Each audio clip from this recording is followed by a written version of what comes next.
నిజామాబాద్ జిల్లా రుద్రూరు మండలంలోని వ్యవసాయ పాలిటెక్నిక్ కళాశాల విద్యార్థిని రక్షిత మృతిపై ఉన్నత స్థాయి దర్యాప్తు చేసి విద్యార్థి కుటుంబానికి న్యాయం చేయాలని డిమాండ్ చేస్తూ వ్యవసాయ పాలిటెక్నిక్ కళాశాల వద్ద పీడీఎస్యు, యూఎస్ఎఫ్ఐ, బీఎస్పీ, ఏఐపీఎస్యు, పీవైఎల్ ఆధ్వర్యంలో ఆందోళన కార్యక్రమం నిర్వహించారు. విద్యార్థి సంఘాలు ర్యాలీ నిర్వహించాయి. పోలీసులకు విద్యార్థి సంఘాలకు మధ్య తోపులాట జరగడంతో కొంతసేపు ఉద్రిక్తత పరిస్థితి నెలకొంది.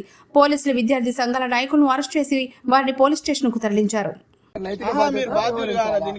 ఘటనకు మీరు ప్రిన్సిపాల్ కదా, నేను దానికి ఏది జరిగినా మీరే కదా దీనికి ముందు వచ్చి నిలబడి ఇప్పుడు వాష్రూమ్ లోపల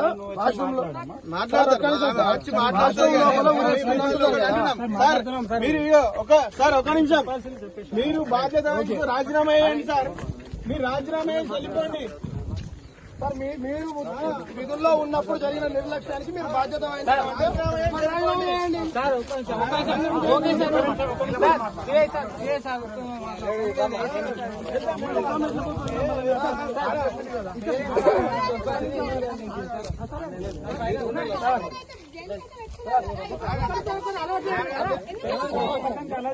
వెళ్ళిపోవడం అంటే అర్థమైంది. మరి చెప్పాల్సింది చెప్పి వెళ్ళిపోతున్నాడు. మరి రాజీనామా చేయండి. నిర్లక్ష్యం వ్యవహరించారు కదా.